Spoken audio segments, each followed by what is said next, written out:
Costa molto meno dei migliori top di gamma, ma guardandoci dentro la differenza è sorprendentemente più piccola di quello che si vede sul prezzo. Ciao a tutti, io sono Piergiovanni Salimbeni, giornalista e tester di strumenti ottici dal 1997 e benvenuti nel canale ufficiale di binomania.it. Oggi vi presento lo Skyrover 3060x85 Apo, inviato in visione da Giuliano Monti di TechnoSky. Prima di iniziare vi invito a iscrivervi al canale e a leggere come sempre la recensione completa su binomania.it. Skyrover è un marchio cinese già conosciuto dagli appassionati di astronomia che con la serie Banner Cloud ha deciso di rivolgersi anche a birdwatcher e osservatori naturalisti. Al momento della pubblicazione di questa recensione il prezzo promozionale è di 1.099 euro rispetto a un prezzo di listino di 1.299 euro. Quindi se volete saperne di più, sedetevi comodi, iscrivetevi al canale perché io inizio subito dopo la breve sigla. A tra poco.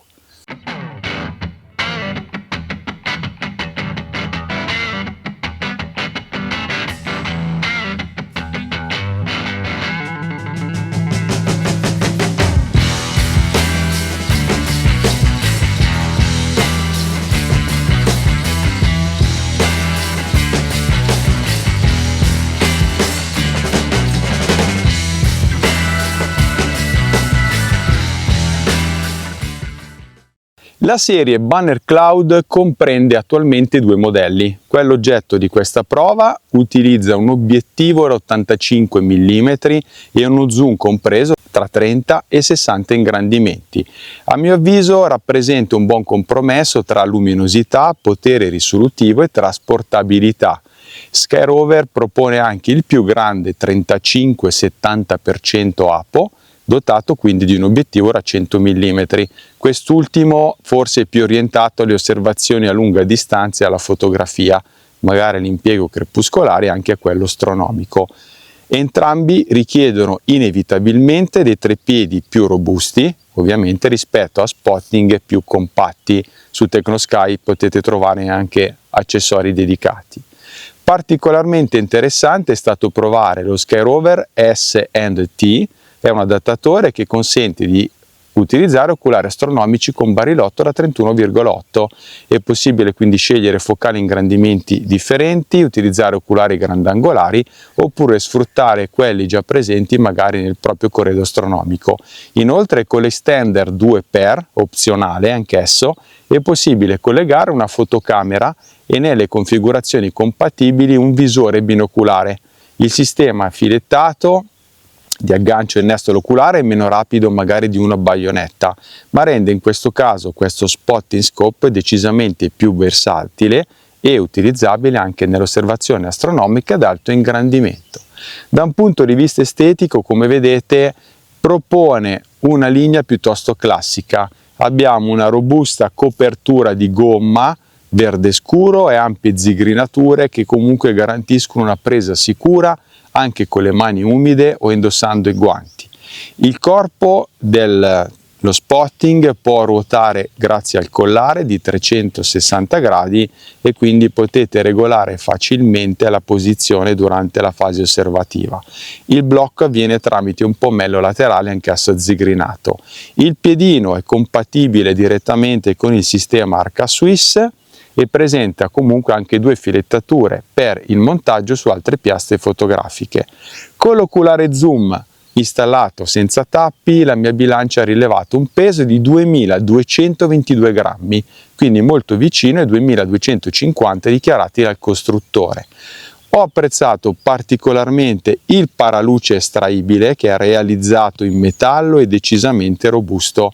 Il movimento è preciso e nella parte superiore è anche presente un piccolo incavo che può volendo essere utilizzato come riferimento per facilitare il puntamento. Lo scafo ottico è dichiarato impermeabile, è riempito in azoto e questo limita la formazione di condensa interna. Anche l'interno del tubo ottico è ben annerito e ci sono vari diaframmi che vanno a ridurre la luce diffusa e i riflessi della luce parassita. La messa a fuoco avviene tramite una ghiera a collare ampiamente zigrinata, facile da azionare, di derivazione fotografica, anche con una sola mano si utilizza. Durante le prove il movimento si è dimostrato fluido, preciso e privo di giochi evidenti. Con il mio telemetro laser ho misurato una distanza minima di 7,5 metri a 30x, 7,8 a 60. Non è quindi uno strumento ultra specializzato per l'osservazione da capanni, magari molto vicini ai posatoi. Per passare dalla minima distanza all'infinito sono necessari poco meno di 2 giri completi. La messa a fuoco comunque privilegia una buona precisione, anche se nei passaggi tra soggetti molto vicini e molto lontani può risultare magari un po' lenta rispetto ai migliori top di gamma. Skyrover ha utilizzato per questo modello un obiettivo a tripletto comprendente un elemento Super ED e un secondo elemento ED. C'è anche l'antanio. Il produttore inoltre conferma un indice di Abbe pari a 95 e una correzione cromatica molto ben contenuta. Nell'uso pratico ho apprezzato soprattutto il contrasto elevato, la buona fedeltà cromatica e una tonalità dei bianchi che forse è leggermente orientata verso il caldo ma è comunque piacevole. Alle medie distanze non ho rilevato un evidente calo di nitidezza passando da 30x a 60x. Anche al massimo ingrandimento infatti l'immagine secondo me rimane incisa, diversamente ad esempio da quanto accade spesso negli spotting scope più economici. A lunga distanza durante l'estate è però difficile valutare il reale potere risolutivo perché comunque la turbolenza atmosferica degrada molto l'immagine già dalle prime ore del mattino.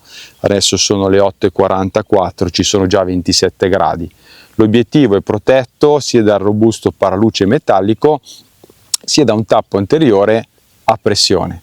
L'oculare zoom pesa 421 grammi, è fornito di serie e è abbastanza compatto rispetto ad alcuni accessori dedicati agli spotting scope di fascia alta. La costruzione prevalentemente metallica trasmette comunque una buona sensazione di solidità. Sul modello da 85 mm, come vi ho anticipato, consente di variare l'ingrandimento da 30x sino a 60x. Sulla ghiera però è anche riportato un valore di 25 riferito a un modello da 65 mm. Al momento non lo trovo sul sito ufficiale e quindi potrebbe arrivare magari più avanti, che ruotando la ghiera verso destra si raggiungono i 30x, mentre verso sinistra si arriva progressivamente a 60. L'oculare non è completamente parafocale, ma può essere considerato direi quasi parafocale, passando da 30 a 60x infatti è sufficiente una piccola correzione della messa a fuoco. Nel treno ottico sono presenti anche delle lenti asferiche e questo contribuisce a ridurre sia la curvatura di campo che la distorsione. Il collegamento allo spotting avviene tramite una semplice filettatura. Il sistema è saldo e sicuro, c'è una lente neutra all'interno dello scafo, anche se forse meno rapido rispetto agli innesti a baionetta con pulsante di sblocco, presente magari su alcuni strumenti più costosi. Il paraluce si estrae tramite una rotazione continua, non ci sono posizioni intermedie a scatto. La struttura della gabbia insomma, del paraluce è metallica e anche il rivestimento è poco affaticante. L'estrazione pupillare dichiarata è di 18 mm e comunque nell'utilizzo pratico sul campo l'oculare si è dimostrato confortevole anche nelle osservazioni più prolungate. Per quanto riguarda il trattamento antiriflesso, le superfici dell'oculare e dell'obiettivo mostrano una piacevole colorazione verde dovuta al trattamento multistrato XMC, che è progettato per aumentare la trasmissione luminosa e ridurre riflessi e luce parassita. La classica prova che faccio sempre del riflesso del mio viso sulla lente frontale ha evidenziato un buon trattamento che reputo insomma di buon livello. Il riflesso è risultato debole anche se non è ovviamente ai livelli dei migliori spotting scope al vertice del mercato. Sul campo ho comunque apprezzato immagini che sono brillanti, contrastate, senza particolare luce riflusa.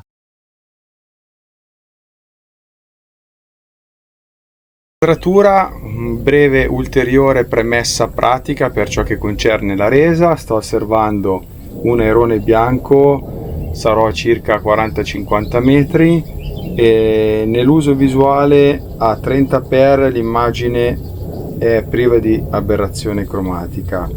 Quando vado a correggere a 60x il punto di fuoco, vi devo dire che al centro del campo l'immagine rimane ancora comunque corretta, non c'è un evidentissimo alone violaceo, è leggermente meno corretto di un Kowa alla fluorite con anche un po' meno contrasto a 60x, ma stiamo parlando di cifre inferiori di quasi un rapporto pari a 1:3. Ovviamente, e lo vediamo subito, con la tecnica del digiscoping si va a evidenziare un poco il cromatismo residuo, ma non in maniera così invasiva. Vediamo se riesco a riprendere. Lo state vedendo praticamente in tempo reale. Questo è l'airone a 60x. Guardate, sto riprendendomi e sto riprendendolo in fondo l'airone.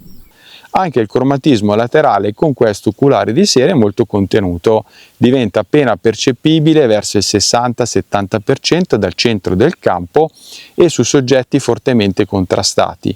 La curvatura di campo è corretta benissimo perché l'immagine è nitida sino al bordo lungo tutta l'escursione dello zoom, permettendo quindi di definire questo Sky Rover uno spotting scope realmente a campo piatto.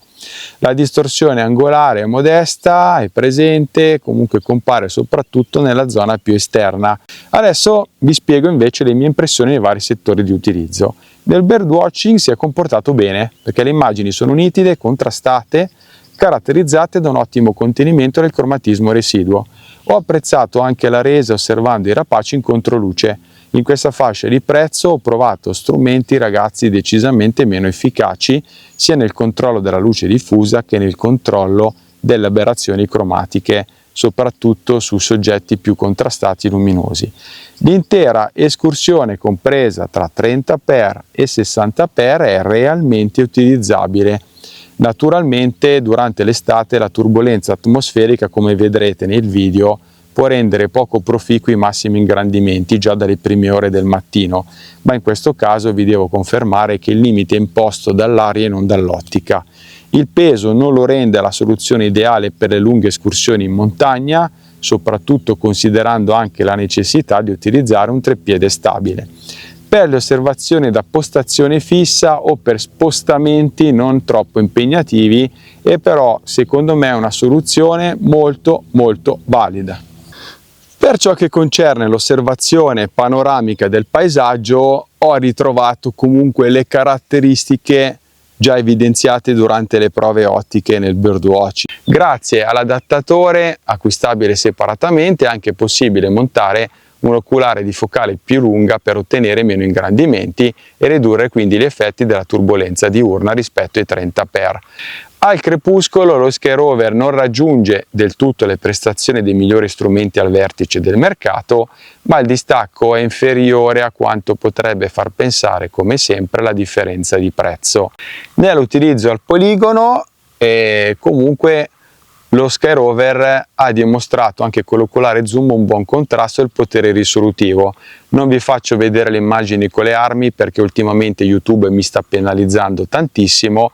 Vi posso dire che in condizioni atmosferiche favorevoli sono riuscito a percepire comunque anche gli impatti del calibro 223 sul gong a distanze superiori ai 300 metri. Durante l'estate, anche in questo caso, la turbolenza prodotta dal terreno riscaldato dal sole può limitare i massimi ingrandimenti. Quando l'aria è stabile, però, come quando facciamo sessioni all'alba, la resa è molto convincente. Per quanto riguarda l'osservazione astronomica, ragazzi, come avrete capito, è stata probabilmente la sorpresa più piacevole di questa prova, perché lo zoom fornito di serie offre già una buona resa anche al bordo, ma grazie all'adattatore acquistabile separatamente ho potuto utilizzare molti dei miei oculari, tra cui ad esempio il Docter da 12,5 mm i Vixen e le V-Wide, i Takashi LE, gli AILE e persino i vecchi Vixen all'antagno, gli LV, che sono non nitidissimi ma ancora molto comodi per osservare la Luna. Con il Docter dovrei essere a circa 40x, la visione è risultata spettacolare. Stelle come capocchi di spillo anche al bordo e rimanevano corrette proprio fino al bordo estremo. Anche utilizzando oculari di focale corta, la Luna ha mostrato comunque numerosi dettagli fini e un contrasto che potrei definire simile a quello offerto da un buon rifrattore ED da 80 mm. Con l'extender 2x opzionale infine è possibile collegare non solo una mirrorless ma anche un visore binoculare, quindi in questo caso potete rivolgervi sempre a TechnoSky perché vende anche questo genere di accessori. Arriviamo adesso ragazzi ai pregi e difetti dello Skyrover 30-60x85 Apo. 3 punti di forza segnalo senz'altro l'obiettivo con un cromatismo residuo praticamente assente al centro del campo e molto contenuto anche nelle zone periferiche. Le immagini sono nitide, contrastate, caratterizzate da colori che definirei fedeli. La resa rimane convincente anche 60x senza il netto decadimento qualitativo che spesso osservate sugli zoom più economici o su spot e scope di fascia inferiore. Ho apprezzato anche il campo ben corretto sino al bordo, la buona resistenza nel controluce, la precisione comunque della messa a fuoco, anche se non è fluidissima per ora, ma potrebbe migliorare con l'uso, il paraluce metallico, il piedino con passo arco assist, il collare ruotabile, insomma, e anche il kit che avete visto nell'unboxing con la custodia da campo, la protezione in neoprene e gli altri accessori. Un altro grande pregio poi è rappresentato, ve lo ripeto un'altra volta, dall'adattatore acquistabile separatamente che permette di utilizzare oculari astronomici da 31,8 mm e altri accessori, fotografare, insomma amplia notevolmente la possibilità di impiego di questo spotting scope.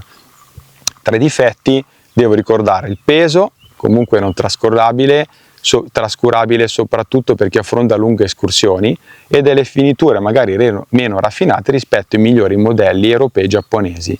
La distanza minima di messa a fuoco inoltre è compresa tra circa i 7,5 metri e i 7,8, in questo caso potrebbe limitare un po', chiamiamoli capannisti, quindi chi osserva da capanno soggetti molto vicini. La messa a fuoco è precisa ma richiede una escursione abbastanza lunga per passare dalla breve distanza all'infinito. In conclusione, lo Skyrover 30-60x85 Apo si è dimostrato uno spotting scope decisamente interessante. Si tratta di uno strumento solido, funzionale e utilizzabile con profitto nel birdwatching, nell'osservazione paesaggistica, al poligono e persino sotto il cielo stellato.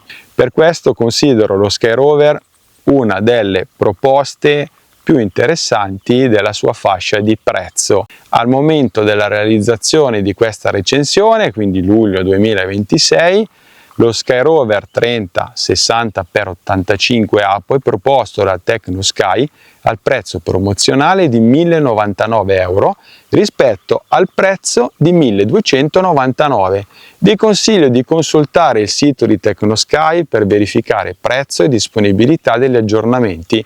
Valuterei senz'altro l'acquisto dell'adattatore di un bel treppiede e ragazzi ricordatevi che questo adattatore proposto solo 35 euro aumenta molto la sua versatilità. Io ringrazio come sempre Giuliano Monti per avermi inviato l'esemplare oggetto di questa prova e per avermi consentito di utilizzarlo liberamente nei diversi contesti osservativi. Come sempre, tutte le impressioni che avete ascoltato e che leggerete nell'articolo derivano esclusivamente dalle mie prove pratiche sul campo. Vi invito ancora una volta a iscrivervi gratuitamente al mio canale, mi aiuterete a portare sempre nuovi aggiornamenti. Leggete la recensione completa su Binomania, vi aspetto anche sui gruppi Facebook, trovate tutto qui sotto in descrizione, sul forum di binomania.it. Inoltre, se volete aiutarmi e sostenere la mia attività giornalistica indipendente, potreste pensare ad abbonarvi a Binomania Inside. Con una cifra mensile pagabile a rate avrete la possibilità di conoscere il mio dietro le quinte con curiosità, indiscrezioni, novità, anticipazioni e anche qualche comparativa. Un carissimo saluto a tutti voi qui dalla riserva naturale Palude Brabbia. Ringrazio infatti anche la dottoressa Barbara Ravasio per aver messo a disposizione questa stupenda location. Ci vediamo alla prossima puntata. Ciao ragazzi!